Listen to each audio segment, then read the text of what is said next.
Welcome back to Fireside Chat, and today I want to dedicate this message to my fellow therapists, healers, light workers of all discipline, because we're the ones that dedicate ourselves to really seeing the truth in others. And yet, we're the ones that suffer the greatest in silence. We believe that with our wisdom and with our education and with all of our experiences, that we can really fight for the underdog, that we have what it takes to make a difference. So we hope and we stand and we empathize and we support to the best of our ability. And yet the person we forget to show up for, the person we forget to fight for, the person that needs to be saved is ourselves. When I decided to record this journey, my voice was a little shaky. My hands were trembling.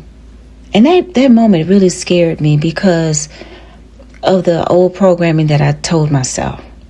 You know, I'm the professional, I'm the lighthouse, so I can't look like I'm broken. I can't look damaged. But in the learning, I discovered that the opposite of that was true, because the broken voice was actually the sound of liberation coming off that pedestal. It was that signal in my body to die off from that perfect performance. Y'all, things really got real. I feel so alone right now. And there aren't enough clinical terms in the world to describe what that felt like. My body was choosing imperfect integrity over the unrealistic burden of being polished, professionally polished. So the messiness that happened afterwards, it was necessary. It stopped me in my tracks. And then my mind just shifted into, what if something had happened to me? And sometimes the tears, it would hit me out of nowhere. This constant, unexpected flow. I was learning how to sleep alone again, and the silence in the room was just screaming. But I didn't use that as self-pity.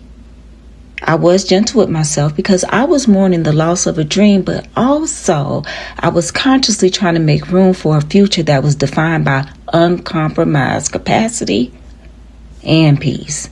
So those tears were cleansing for me. And after spending so much time just sowing into others, I had to take a step back.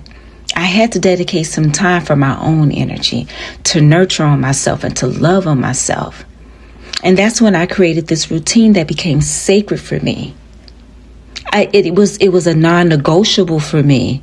Every morning, waking up, making up my bed, meditating, lighting the candle. Those became my anchors.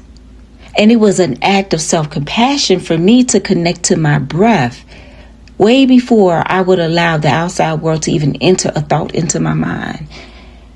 So every day, I was practicing lifting that heaviness up off of me.